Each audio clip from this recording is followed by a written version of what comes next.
Michael Simpson here, Guerrilla Broadcasting. This is episode 2.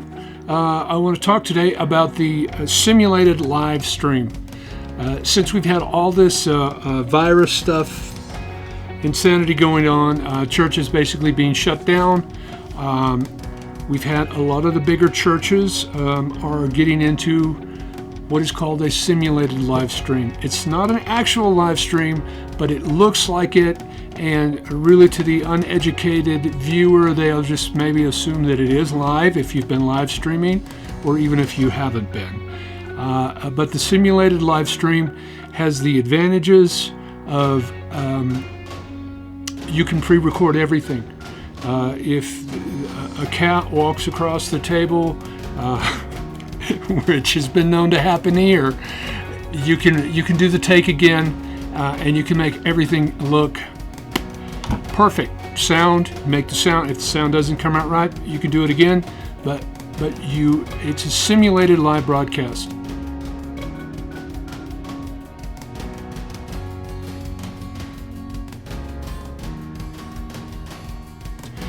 There's a couple different softwares that you can do that with. One of them is I'd mentioned to the team down in Peru.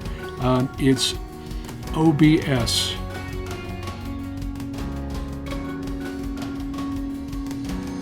And it is completely free, so if you have no budget, that's a good place to start. You have to keep in mind one of the things that I guess is, as I'm talking to churches or whatever, I have to realize that I can't take anything for granted. It sort of assumes that you have a computer that's got at least a little bit of power behind it. I have used OBS when we were streaming. Actually, it was in the test environment. We didn't actually use it, but we were talking about streaming a couple years ago, and we were looking into different options, software, hardware, all this kind of stuff. And I ran across this and went, oh, it's open source, which I really like. It'll run on Mac, Windows, or Linux systems. But you do have to go to their website, and if you're going to go that way, make sure that your system can run it. Most of these software or systems, they require a GPU. Your regular computer has a CPU, which we're all kind of familiar with. That's the one they plug and hey, this is Intel's newest i97.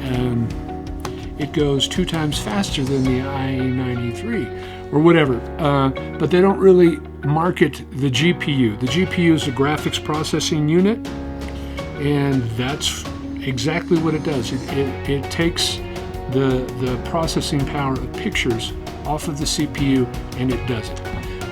So I mentioned this before in an earlier episode. You need to have the fastest stream you can possibly get. And part of it is one trick that I have recently learned. I have a house, it's not that old, it's 20 years old, but it was wired with traditional wiring for traditional telephone, where your wire comes here and then it branches here and it goes here to different rooms. Well, a DSL, the internet doesn't like that, because every time it comes to a junction it slows down. So I have recently rewired my DSL line so that it's a dedicated DSL. So it comes from outside of my house. There's a wire that comes all the way in, and there's one connection in the wall, and then one connection goes to my DSL router, and that's it. There's no other junctions, and that improved my speed by about 20%. Just getting rid of that. Just getting rid of the junctions or whatever. So that's a trick you can do depending on where you're at. If you have old wiring that needs to be updated with the dedicated line, that's the best. Okay, software. I'm gonna give you some. I'm gonna drop in the computer requirements. I know for OBS, you need a. I have it on a iMac. And it's You can have about a 10-year-old, a 2009 iMac, an 8-2, I think it will still run on. If you're going to run it, if you don't have a computer, you're going to be far cheaper to go with a Windows computer rather than a MacBook, just because you can. And the other thing that's nice about Windows, it would need to be Windows 10, I believe,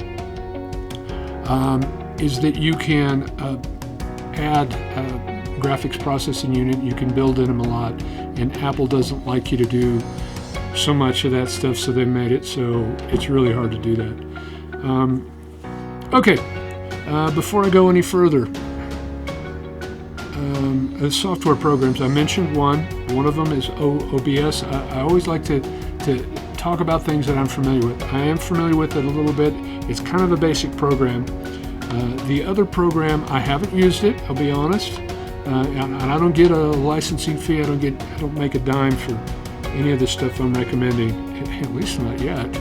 That'd be nice. I'm joking around. Anyway, vMix is another program that looks pretty nice, and it's not that much.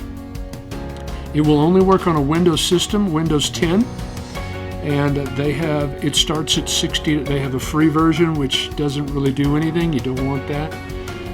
They have a $60 version that is if you just need something that's just beginning and competent, that looks like that would be the way to go. It's the basic HD version, and they are doing something. I noticed on their website right now. You'd have to check it out. They have an HD for churches. It's normally a $350 program, but they didn't really get into the details, but they're offering it a limited number of those for free. So I don't know depending on when you watch this, if that will still be available or not. So hopefully it was. Okay, a couple other things I wanted to go over real quick is if you were using your cell phone, I recommend getting a hold of one of these. This is an external battery pack. That way you can plug this in. This gives you this is your regular phone plug into your iPhone, a Lightning, whatever it is. And this is 11,000 milliamp hours. So this will give you some time. Because when you're recording video and stuff like that, you're going to use a lot of CPU power in your cell phone. Okay, I want to show this to you real quick. This is what I was talking about in the other episode. This is a cell phone up here. This is just a little clamping device here, and the cell phone goes right in here. And this is a very inexpensive tripod, and I don't know if you can see me, you can angle it and stuff like that. Not so good for, with this low end a tripod, it's not so good for panning or doing things like that, but you could, if you've got a real steady hand. You don't have to invest a lot of money in a tripod. Although here's a tripod that I have. This is one of the major brands, Bogan or Manfrotto. This is my second one. I have one that my camera's on right now, and this is actually more of for photography. It's got where you can just kind of adjust it. So if you had something like that, but really you can make do even with the things that have like the octopus things where they're just real short and they sit on the table. If you have a table, you could do that. Not a big problem. I wanted to let you know what I'm shooting with, what I'm recording this with, because I'm sure people are going to be curious. I am shooting with the Lumix GX4, and I have a Rode video mic on top of it that I'm picking up the audio with, and then I'm on a Manfrotto tripod, and on top of it I do have a fluid head, which is a higher end from something like this, from where you can turn it and stuff. It actually has hydraulic fluid in it, where you can turn it and you can do things, and it's really smooth. One of the things I was talking about in the last episode was hooking up a microphone. You need an adapter cable for this. I'm going to drop in a link for that will show you how you can adapt. Where is it? Okay. What you need to do, I hope you can see this. You need an adapter. If you're going to plug in something like this, there's more rings here on the Apple, and that's what you need to adjust to. And Rode makes one that I think is $24.